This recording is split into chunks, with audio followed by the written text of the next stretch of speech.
नमस्ते दोस्तों, स्वागत है आपका मेरे YouTube चैनल दीप क्लासेस में, जिसमें हम MHD 7 का यूनिट नंबर 1 कर रहे थे। ठीक है, इसमें हम कुछ टॉपिक्स को देख चुके हैं। आज की वीडियो में हम इसका टॉपिक नंबर 1.4 संप्रेक्षण साधना इसको समझेंगे। तो बिना देरी किए हम अपना आज का वीडियो स्टार्ट करते हैं। संप्रेक्षण के बारे में हमने चर्चा की कि इसमें दो प्रमुख पात्र हैं, वक्ता और श्रोता। जब तक दोनों में संदेश के आदान प्रदान की सक्रिय सहभागिता ना हो, सफल संप्रेषण नहीं हो सकता। इसके भी दो पहलू हैं जो सफल संप्रेषण में जो है सहयोगी हैं। तो बातचीत करने के लिए क्या है कि हमें दो लोगों का होना हमारे लिए बहुत ज़रूरी है। दो लोग कौन कौन से? एक तो वक्ता यानी कि बोलने वाला, ठीक है, जैसे कि इस समय मैं बोल रही हूँ, और दूसरा है श्रोता यानी कि सुनने वाला, जैसे कि आप लोग जो मेरी बात को सुन रहे हो। तो बातचीत तब तक पूरी नहीं होती जब तक दोनों लोगों का इसमें हिस्सा ना हो। उदाहरण से समझो, मान लो कि आप जो है वो अपने किसी दोस्त से कोई बात कर रहे हो, लेकिन आपका दोस्त मोबाइल चला रहा है या फिर कहीं और देख रहा है, तो क्या आपकी बातचीत पूरी हो पाएगी? बिल्कुल भी नहीं, क्योंकि बातचीत तभी सफल होगी जब आप जो बोल रहे हो सामने वाला उसे बहुत ध्यान से सुने और समझे। इसी को हम सफल बातचीत कहते हैं। और इसके लिए जो दो ज़रूरी हिस्से हैं वो है वक्ता और श्रोता का होना। सफल संप्रेषण का एक आधार भाषाई दक्षता है। वक्ता को संदर्भ के अनुसार उचित भाषा का उपयोग करना चाहिए। विचारों का तार्किक क्रम, वक्ता के कथन के संदर्भ में सही प्रतिक्रिया, अपने वक्तव्य के संदर्भ में अपने मनोभावों को यथोचित ढंग से जो है व्यक्त करने के लिए सही शब्दावली और उपयुक्त भाव भंगिमा का प्रदर्शन, वक्तव्य की स्पष्टता आदि विशेषताएं संप्रेषण को प्रभावपूर्ण बनाती है। इसी को हम वक्तव्य क्षमता की जो है संज्ञा देते हैं। अब यहाँ पे हमें बताया गया कि अपनी बात को अच्छे से जो है कैसे कहें। तो इसके लिए सबसे ज़रूरी है भाषा की समझ का होना, यानी कि आप जिससे बात कर रहे हो उसी के हिसाब से आपको भाषा का इस्तेमाल करना चाहिए।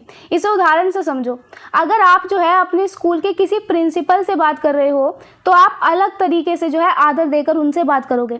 वहीं पे अगर आप अपने किसी छोटे भाई बहन से बात करोगे तो वो बिल्कुल अलग और प्यार से की गई बात होगी। तो इसे ही सही जगह पर सही भाषा का इस्तेमाल करना कहते हैं। इसके साथ ही जो है बातचीत में हमें कुछ बातों का ध्यान रखना चाहिए, जैसे कि बातों का सही क्रम, यानी कि आपकी बातें एक लाइन से होनी चाहिए ताकि सुनने वाले को जो है बिल्कुल भी उलझन ना हो। ऐसा नहीं होना चाहिए कि आप पहले कहानी का अंत बता दे रहे हो और बाद में जो है उसकी शुरुआत कर रहे हो।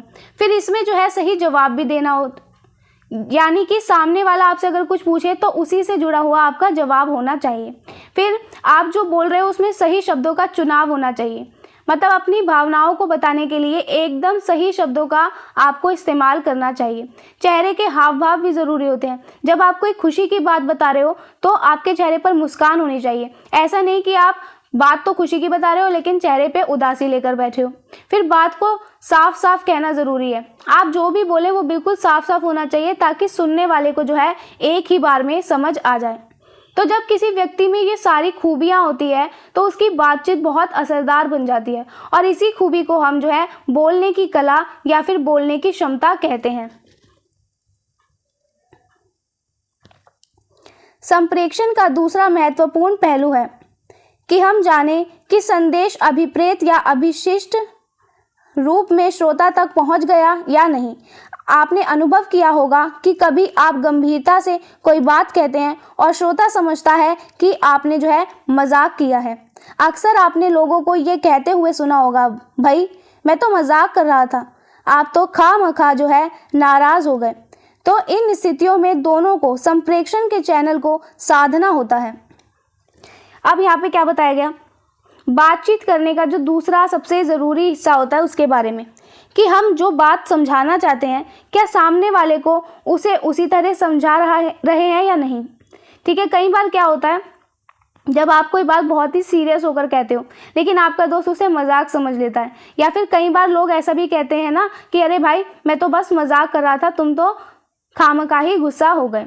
इसे उदाहरण से समझो, मान लो कि आप जो है अपने दोस्त से कहते हो, अरे वाह तुमने तो बहुत अच्छा काम किया, और आपका दोस्त सोचे कि आप जो है उसका मजाक उड़ा रहे हो, तो ऐसी गड़बड़ से बचने के लिए बोलने वाले और सुनने वाले दोनों का ही आपस में सही तालमेल बैठाना पड़ता है, ताकि बात का जो है वो गलत मतलब ना निकले।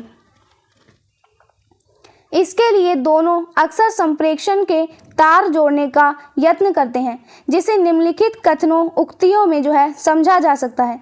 मेरी बात समझ गए ना? मेरे कहने का मतलब है, अगर दूसरे शब्दों में कहूँ, इन उक्तियों से समझ सकते हैं कि वक्ता और श्रोता दोनों संवाद की स्थिति में आश्वस्त होना या फिर करना चाहते हैं कि संदेश ठीक से पहुंच जा रहा है या फिर नहीं। तो अब यहाँ पर हमें बताया गया कि इस तालमेल को बैठाने के लिए हम बातचीत के बीच बीच में जो है कुछ खास प्रकार की लाइनों का हम इस्तेमाल कर सकते हैं। जैसे हमने कोई बात कही और उसके बाद हमने ये कह दिया कि मेरी बात समझ गए ना, या इसकी जगह हमने ये कह दिया कि मेरे कहने का मतलब ये है कि, और फिर अपना मतलब समझा दिया। या हम ये भी कह सकते हैं, अगर मैं दूसरे शब्दों में कहूँ तो, और फिर अपनी बात को और आसान शब्दों में आप यहाँ पर कह सकते हो। तो इन लाइनों का इस्तेमाल हम क्यों कर रहे हैं? ताकि जो बोलने वाला है और जो सुनने वाला है, ये दोनों इस बात को लेकर पक्के हो जाए कि जो बात कही जा रही है वो बिल्कुल सही सही सुनने वाले को जो है समझ में आ रही है। संप्रेषण की विविध विधाओं में हम संप्रेषण की कुशलता या संप्रेषणीयता को सुनिश्चित करने के लिए विविध युक्तियों का जो है उपयोग करते हैं। भाषण में वक्ता किन्हीं बातों पर बल देते हुए स्वर ऊंचा करते हैं, जिससे जो है मालूम हो सके कि वह महत्वपूर्ण बात है। श्रोताओं का ध्यान आकृष्ट करते हुए कहते हैं, समझ रहे हैं, आप तो जानते ही हो आदि। तो अपनी बातें दोहराते हैं तथा दोहराव की सूचना भी जो है देते हुए कहते हैं कि मैं फिर यह बात जो है दोहराना चाहता हूँ। तो जब हम क्या करते हैं, अलग अलग तरीकों से अपनी बात रखते हैं, जैसे कि स्टेज पर खड़ा हुआ कोई व्यक्ति अगर भाषण दे रहा है तो वो अपनी बात को असरदार बनाने के लिए क्या करेगा, कुछ खास तरीकों का इस्तेमाल करेगा, जो कि भाषण देते समय बोलने वाला अक्सर करता भी है। जैसे आवाज़ को ऊंचा कर लेना, ठीक है। जब वो कोई महत्वपूर्ण बात कह रहा होता है तो बोलने वाला क्या करता है, अपनी आवाज़ को थोड़ा ऊंचा या फिर भारी कर लेता है, जिससे सबको पता चल जाए कि ये बात जो अब वो बोल रहा है वो बहुत ज़रूरी है। इसके अलावा वो क्या करता है, लोगों का ध्यान खींचना। तो सुनने वालों का ध्यान अपनी तरफ रखने के लिए बीच बीच में वक्ता ऐसे पूछ लेता है, आप लोग समझ रहे हैं ना, या वो ये भी कह देता है कि आप तो यह जानते ही हो। फिर तीसरा है भाषण को और अच्छा बनाने का तरीका, बात को दोबारा से बोलना। तो किसी बात को पक्का करने के लिए वो उसी बात को दोबारा भी बोलता है और ये भी साफ साफ कहता है कि मैं इस बात को एक बार फिर दोहराना चाहता हूँ। तो ये सब जो तरीके हैं ये भाषण को और अच्छा बनाते हैं और सब लोग जो है उस भाषण को और ज़्यादा ध्यान से सुनते हैं। लेकिन में शीर्षक देना, शब्दों को रेखांकित करना आदि भौतिक युक्तियों के साथ कथनों के माध्यम से भी संप्रेषणीयता जो है सुनिश्चित किया जाता है। संक्षेप में, दूसरे शब्दों में, उल्लेखनीय है, खास बात यह है आदि युक्तियाँ संदेश को जो है संप्रेषणीय बनाने के उद्देश्य से व्यवहार में लाई जाती हैं। संवाद में इस तरह की उक्तियाँ हैं, मैं जो कह रहा हूँ उसे ज़रा ध्यान से सुनिए, शायद आपका कहने का मतलब यह है, मैं यह तो नहीं कह रहा था। तो जब हम जो है कोई चीज़ लिखते हैं या अपनी बात को अच्छे से समझाने के लिए कुछ तरीकों का इस्तेमाल करते हैं, जैसे कि पाठ का कोई नाम या फिर हेडिंग डाल देना, या फिर ज़रूरी शब्दों के नीचे क्या करते हैं, हम अंडरलाइन खींच देते हैं। तो इन तरीकों के साथ साथ लिखते समय जो है हम कुछ खास लाइनों का भी इस्तेमाल करते हैं, ताकि पढ़ने वाले को बात जो है वो तुरंत समझ में आ जाए। और वो खास लाइनें कौन कौन सी है, जैसे हम ये लिख देते हैं कि संक्षेप में कहें तो, ठीक है, या फिर दूसरे शब्दों में कहें तो। इसके अलावा हम ये कह दें कि ध्यान देने वाली बात यह है, ये भी कह सकते हैं कि खास बात यह है। अब इन सबको उदाहरण से समझो। जैसे कि जब आपकी टीचर क्या करती है, ब्लैक बोर्ड पर कुछ लिखती है तो वो किसी खास लाइन के आगे ये लिख देती है कि खास बात या फिर इम्पोर्टेंट। तो ये जो शब्द होते हैं, इन शब्दों का इस्तेमाल इसलिए किया जाता है ताकि हमारा जो संदेश है वो सामने वाले तक बिल्कुल सही तरीके से पहुंच सके। इसी तरह जब हम आपस में बातचीत करते हैं तब भी हम जो है कुछ ऐसी लाइनों का इस्तेमाल करते हैं जिससे हमारी बात साफ हो जाए, जैसे कि मैं जो कह रहा हूँ उसे ज़रा ध्यान से सुनिए, या ये भी कह देते हैं, अरे मैंने यह तो नहीं कहा था। और ये भी कह सकते हैं कि शायद आपके कहने का मतलब ये है। इसे भी उदाहरण से समझो। मान लो कि बातचीत करते समय आपके दोस्त ने क्या किया, आपकी बात का गलत मतलब निकाल लिया, तो आप क्या करोगे, आप तुरंत ही ये कह दोगे, अरे भाई सुनो, मेरे कहने का जो है ये मतलब नहीं था, मैं तो यह कह रहा था। ठीक है, आप ये कह सकते हो। या फिर आप ये कहोगे कि जब आप चाहते हो कि सब आपकी बातें सुने तो आप कहते हो कि ज़रा ध्यान से सुनो। तो ये सब जो लाइनें होती है, इनके इस्तेमाल से बातचीत जो है वो आसान बन जाती है और वहाँ पर गलतफहमी की जो है कोई भी गुंजाइश नहीं बचती। तो ये वाला टॉपिक हमारा पूरा हुआ। नेक्स्ट है हमारा संप्रेषण का तकनीकी पक्ष, इसको समझते हैं। संप्रेषण को समझने के लिए कोड शब्द को समझना आवश्यक होता है। आप सब तार के लिए व्यवहृत मोर्स कोड से जो है परिचित ही हैं। इसमें अंग्रेजी के अक्षरों के लिए ध्वनि संकेतों का जो है प्रयोग कर मोर्स के चिन्ह निर्मित किए जाते हैं। अंग्रेजी वर्तनी को चिन्ह में बदलने की प्रक्रिया को हम जो है कोटबद्ध करना कहते हैं और प्राप्त ध्वनियों से मूल शब्दों को पहचानने की क्रिया कोड खेलना जो है कहलाती है। तो यहाँ पर हमें कोडिंग और डिकोडिंग के बारे में समझाया गया है। आज हम क्या करते हैं, बातचीत करने के बहुत सारे तकनीकों को जो है अपनाते हैं। इसके लिए हमें सबसे पहले कोड शब्द का मतलब जानना ज़रूरी है। ठीक है, आप सबने पुरानी फिल्मों या कहानियों में जो है मोर्स कोड के बारे में ज़रूर सुना होगा। इसमें क्या होता है, अंग्रेज़ी के जो अक्षर होते हैं उन्हें आवाज़ के खास संकेतों या फिर निशानों में बदल दिया जाता है। जब हम अपनी सामान्य भाषा या अक्षरों को ऐसे किसी संकेतों में बदलते हैं जो इस काम को कोडबद्ध करना हम लोग जो है कहते हैं, और जब सामने वाला उन निशानों या फिर आवाज़ों को सुनकर वापस असली शब्दों की पहचान कर लेता है तो इसे डिकोडिंग कहते हैं। अब यहाँ पे इसको उदाहरण से समझो, क्योंकि बिना उदाहरण के समझना ना थोड़ा मुश्किल लगता है। उदाहरण ये देखो, मान लो कि आप और आपका जो दोस्त है वो खेल खेल रहे हो, ठीक है, और आपने ये तय किया कि जब आप 1 ताली बजाओगे तो इसका मतलब होगा हाँ, और जब आप 2 ताली बजाओगे तो इसका मतलब होगा ना। ठीक है, अब क्या हुआ, जब आपने 1 ताली बजाई तो आपने अपनी बात को यहाँ पर कोड में बदल दिया, तो इसे इनकोडिंग कहते हैं।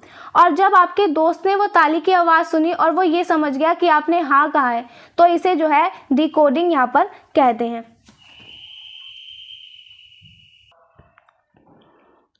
भाषा के मुकाबले कोड शब्द का प्रयोग इसी कारण सार्थक है कि हम इस कोड का प्रयोग किसी भी भाषा के लिए जो है कर सकते हैं। आवश्यकता इस बात की है कि हम निश्चित करें कि संदेश को किन नियमों से कोडों में बांधें। अगर व्यक्ति उन नियमों से अपरिचित हो तो वह संदेश तक जो है नहीं पहुंच सकता। इस दृष्टि से भाषा भी एक कोड व्यवस्था है। हम यह निश्चित करते हैं कि उच्चारित ध्वनियों से बने प्रतीकों को किन व्याकरणिक नियमों से संदेश के संप्रेषण के लिए कोड व्यवस्था का जो है रूप देते हैं। अब यहाँ पे बताया गया कि इस कोड शब्द का इस्तेमाल हम किसी भी भाषा के लिए जो है कर सकते हैं, लेकिन इसके लिए सबसे ज़रूरी ये है ये तय किया जाए कि हम अपनी बात को कोड में बदलने के लिए किस नियम का जो है इस्तेमाल कर रहे हैं। सोचो, अगर सामने वाले को वो नियम पता ही ना हो तो वो जो है आपकी बात तो वो समझ ही नहीं पाएगा, है ना। तो वही आपकी बात तब समझ सकता है जब उस नियम के बारे में सामने वाले को पता हो। इसे उदाहरण से समझो, जैसे अगर आप अपने दोस्त को कंप्यूटर की भाषा यानी कि कोडिंग में कोई मैसेज लिखकर भेज देते हो, लेकिन आपके दोस्त को कंप्यूटर की भाषा आती ही नहीं, तो क्या वो उसे पढ़ पाएगा? बिल्कुल भी नहीं, क्योंकि वो उस कोड के नियम को ही नहीं जानता। तो इसीलिए कोई भी कोड बातचीत करने के लिए ज़रूरी है कि उस कोड के नियम जो है दोनों व्यक्तियों, संदेश देने वाले और संदेश समझने वाले, दोनों को उस कोड के नियम पता होना चाहिए। तो हमारी भाषा भी जो है वो एक तरह की कोड व्यवस्था ही है। हम अपने मुंह से जो भी आवाज़ निकालते हैं उससे शब्द बनते हैं, फिर हम व्याकरणों के नियमों का इस्तेमाल करके उन शब्दों को एक सही लाइन या व्यवस्था में सजाते हैं ताकि सामने वाला जो है हमारी बात को आसानी से समझ सके, और इसी को हम भाषा की जो है कोड व्यवस्था कहते हैं। भाषा बोलते समय हमारे मन में विचार है जो संप्रेषणीय संदेश है। इन्हें हम किन्हीं नियमों के अधीन भाषिक उक्तियों के रूप में जो है व्यक्त करते हैं। यह कोडबद्ध करने की प्रक्रिया है। सुनने वाला कोड की व्यवस्था को उन्हीं नियमों के अधीन खोलता है और संदेश तक पहुंचता है। इस तरह वक्ता और श्रोता दोनों कोड के संसाधन द्वारा संदेश देने और लेने की प्रक्रिया से जो है गुजरते हैं। उसी तरह जैसे तार बाबू कोड पहचान कर जो है संदेश लिख लेता है। अंतर यही है कि तार का संदेश बहुत सरल रचना है, भाषा के स्वाभाविक संप्रेषण की रचना बहुत जटिल है, जिसकी चर्चा जो है हम आगे करेंगे। तो यहाँ बताया गया कि जब हम बोलते हैं तो सबसे पहले हमारे मन में जो है कुछ विचार आते हैं और इन्हीं बातों को हम भाषा के नियमों के हिसाब से क्या करते हैं, शब्दों में बदल देते हैं। इस काम को हम कोटबद्ध करना यानी कि एनकोडिंग कहते हैं। फिर जो हमारी बात सुन रहा होता है वो क्या करता है, उन्हीं नियमों की मदद से हमारे शब्दों को समझता है। इसे कोड खोलना यानी कि डिकोडिंग कहते हैं। और इस तरह बोलने वाला और सुनने वाला दोनों ही क्या करते हैं, दिमाग में इस कोड को समझने का काम करते हैं, जिससे कि ये पूरी बातचीत संपूर्ण हो सके।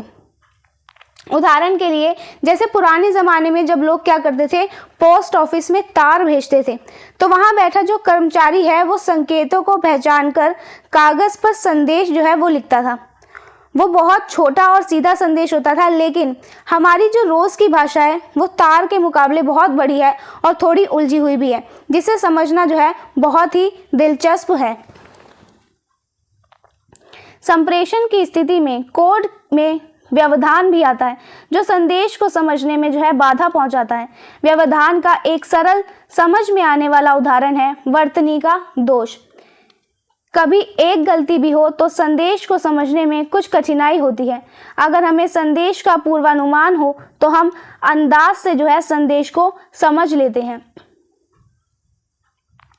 यह भी संप्रेषण के संसाधन की एक प्रक्रिया है। अगर एक वाक्य में कई गलतियां हो तो संदेश को समझने में जो है बड़ी कठिनाई होती है। तो कई बार क्या होता है कि बातचीत में कुछ रुकावट या फिर गड़बड़ी आ जाती है, जिसे कि हम नॉइज़ कहते हैं। इसकी वजह से क्या होता है, सामने वाले को हमारी बात समझने में दिक्कत होती है। इसका सबसे आसान उदाहरण है लिखते समय स्पेलिंग या फिर मात्रा में गलती हो जाना। ठीक है, जैसे अगर किसी वाक्य में केवल एक छोटी सी गलती हो जाए तो हम अंदाज़ा लगा लेते हैं कि सामने वाला क्या कहना चाह रहा है। जैसे अगर कोई ये लिख रहा है कि मुझे पानी दो, ठीक है, तो आप अंदाजे से समझ लो, मतलब उसने मुझे की जगह मुझे लिख दिया, तो लेकिन हम अंदाजे से समझ लेते हैं कि वो मुझे की जगह मुझे लिखना चाह रहा है। तो हमारा दिमाग क्या करता है, अपने आप इस बात को सही कर लेता है। अगर एक ही लाइन में बहुत सारी गलतियां हो जाए तो ऐसा होगा क्या, तब ऐसा नहीं हो सकता, तब ये काम जो है वो बहुत मुश्किल हो जाएगा और हम सोच में पड़ जाएंगे कि सामने वाला आखिर कहना क्या चाह रहा है।